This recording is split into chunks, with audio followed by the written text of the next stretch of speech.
In August 2021, the withdrawal of international forces triggered an immediate transfer of power in Afghanistan, and with it, an instantaneous severing of the country's financial ties to the Western world. The local economy suffered three distinct, simultaneous shocks. $8 billion in foreign aid vanished, $7 billion in reserves were frozen, and the country lost SWIFT access. Looking at this math, global economists reached a unanimous consensus. A total and immediate macroeconomic collapse was inevitable. On the ground, the formal banking system seized up. Millions were locked out of their accounts, leaving massive crowds waiting outside financial institutions. Yet, as the months progressed, the absolute collapse predicted by the international community never materialized. After the steep cliff in 2021, World Bank data shows Afghanistan's economy stabilized, expanding by 2.5% in 2024. Simultaneously, domestic inflation flatlined into deflation, and the national currency actually appreciated against the US dollar.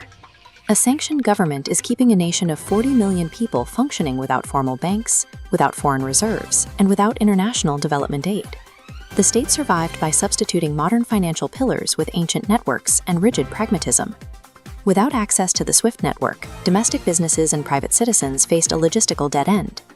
The infrastructure required to move money simply did not exist in the formal sector. The solution was to upgrade an informal, centuries-old money transfer network known as Hawala. Hawaladars do not rely on digital wire transfers. Their business is built on interpersonal trust, deep community ties, and physical ledger books to track who owes what across different regions. This network absorbed the sudden surge in national demand. Today, Hawala networks process everything from basic local savings to complex international trade transactions. By embracing a trust-based system, the state bypassed the need for Western banking infrastructure, turning an informal mechanism into the country's primary financial sector.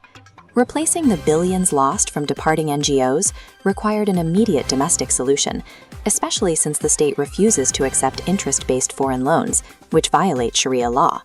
The government centralized customs enforcement. They removed local corruption checkpoints that previously siphoned off transit money, capturing all border revenue directly for the central treasury. Inside the country, they implemented a hybrid revenue model. They combined traditional fixed taxes on property and businesses with strict Islamic wealth taxes, like Ush and Zakat. This fiscal discipline was matched by strict ideological consistency.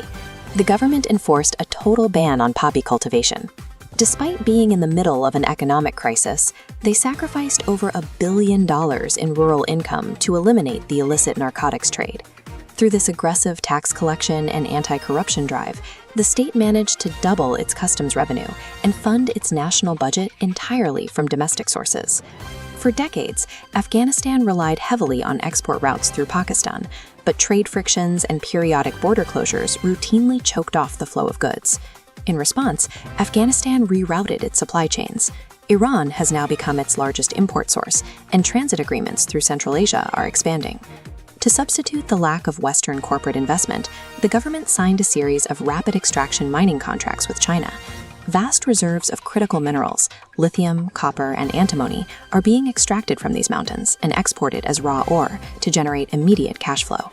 This regional pivot provides the physical goods and capital required to keep the state running today, shifting the country's economic and geopolitical alignment eastward.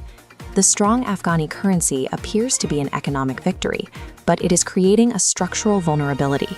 It triggers a mechanism known as the currency curse. A strong local currency makes foreign imports highly affordable for citizens, but it simultaneously renders domestic exports expensive on the global market. This bar chart shows the result. In early FY 2025, Afghanistan's trade deficit widened by nearly 48%.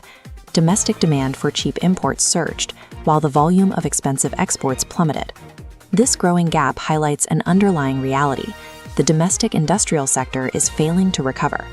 The impressive numbers supporting the currency are masking a structural decay in Afghanistan's ability to produce its own goods.